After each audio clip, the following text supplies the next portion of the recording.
Je pense que parfois il faut suivre son propre chemin. Parfois tu prends la décision d'aller à droite.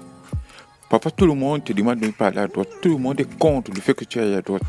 Mais imaginons que la majorité des gens veulent que tu ailles à gauche. Et si tu décides d'aller à droite, si tu décides de prendre un chemin qui ne plaît peut-être pas à tout le monde, et si par têtutesse ou bien par intuition, tu décides d'emprunter un chemin en ayant la certitude, en ayant la conviction, en ayant la force, en ayant la détermination, en ayant la hardiesse que c'est le bon chemin.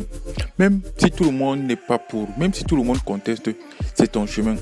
Tu dois aller au bout. Parce que tu sais pertinemment que lorsque tu fais un choix et que ce choix est personnel, parce que tout choix est toujours personnel, moi je décide de choisir en fonction des paramètres que j'ai. Je décide de choisir, je décide de prendre une décision, je décide de faire un choix en fonction des éléments que j'ai en main, en fonction des cadres que j'ai en main. Et s'il m'arrivait d'échouer, mais c'est pas grave, j'aurais appris quelque chose de nouveau. Donc, quand quelqu'un fait quelque chose, il ne faut pas lui dissuader, il ne faut pas lui dire c'est mauvais, il ne faut pas lui donner la solution. Si on te donne la solution, alors on t'empêche d'apprendre, on t'empêche de faire l'expérience.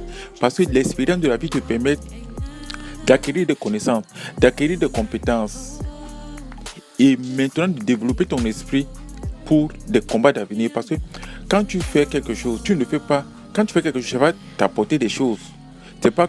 Mais je pense que peut-être parce que nous sommes dans la société de l'instantané, on veut tout maintenant. Mais le tout maintenant n'existe pas. Le tout maintenant existe dans la fiction. Le monde, c'est pas une pièce de théâtre. Le monde c'est pas la fiction. Nous vivons dans une société réelle, nous sommes dans une société concrète, dans une société qui est basée sur les choses visibles qu'on peut toucher. Donc forcément, quand tu prendras des décisions, quand tu feras des choix, peu importe, ne te préoccupe pas du résultat. Bien sûr, quand tu vas d'un point à un autre point, c'est pour aboutir à un résultat. On ne fait pas des choses juste pour le plaisir de les faire. Je comprends bien cette conception de la vie. Mais je dis à un moment, ne te focalise pas sur le résultat. Ne te focalise pas sur la finalité. Bien sûr, tu ne peux pas t'engager, tu ne peux pas te projeter sans toutefois espérer qu'au bout, il y aura la réussite, bien il y aura l'échec. Mais raisonne plutôt en termes d'apprentissage. Dis-toi que tu es dans un parcours d'apprentissage, que tu échoues ou qu'il y ait la réussite au bout, mais au moins tu aurais appris quelque chose. Mais les plus belles leçons de notre vie, les meilleures réussites, les plus belles choses dans notre vie, les choses n'arrivent que parce qu'à un moment on a échoué. Mais je pense que le problème en Europe, c'est que on valorise la réussite, mais le problème c'est qu'on devait aussi valoriser l'échec. Parce que si l'enfant échoue, en fait, l'échec en soi-même n'est pas mauvais. C'est pas une mauvaise chose, le fait d'échouer. Mais ce qui est mauvais, c'est d'être dans la congratulation. Les Anglais appellent ça les congratulations.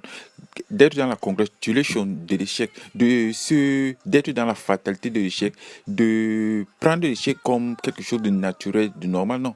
Les échecs d'aujourd'hui préparent les victoires de demain. Donc que tu échoues, c'est normal. Parce que tu vas prendre 10 décisions. Et sur les 10 décisions, tu vas peut-être avoir une seule réussite. Sur les 10 décisions que tu as prises, il y a une seule décision qui ira jusqu'au bout. Mais les 9 autres décisions vont préparer ton esprit. Les 9 autres décisions vont préparer ton corps. Les 9 autres décisions vont permettre à ton corps, à ton esprit, à ton mental de forger un caractère, une personnalité. Après, lorsque tu vas entreprendre autre chose, tu partiras des échecs pour essayer de te poser la question, qu'est-ce que j'ai fait? Qu'est-ce que j'ai pas bien fait? Qu'est-ce que j'aurais mieux fait? Qu'est-ce que j'aurais fait autrement? Donc, en fin de compte, tu te prépares pour des victoires futures.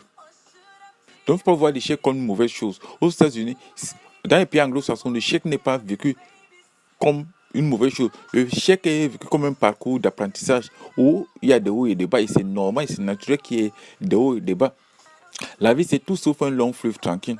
Et il faut le reconnaître, il faut l'admettre. Et ne pas paniquer quand ça ne fonctionne pas bien.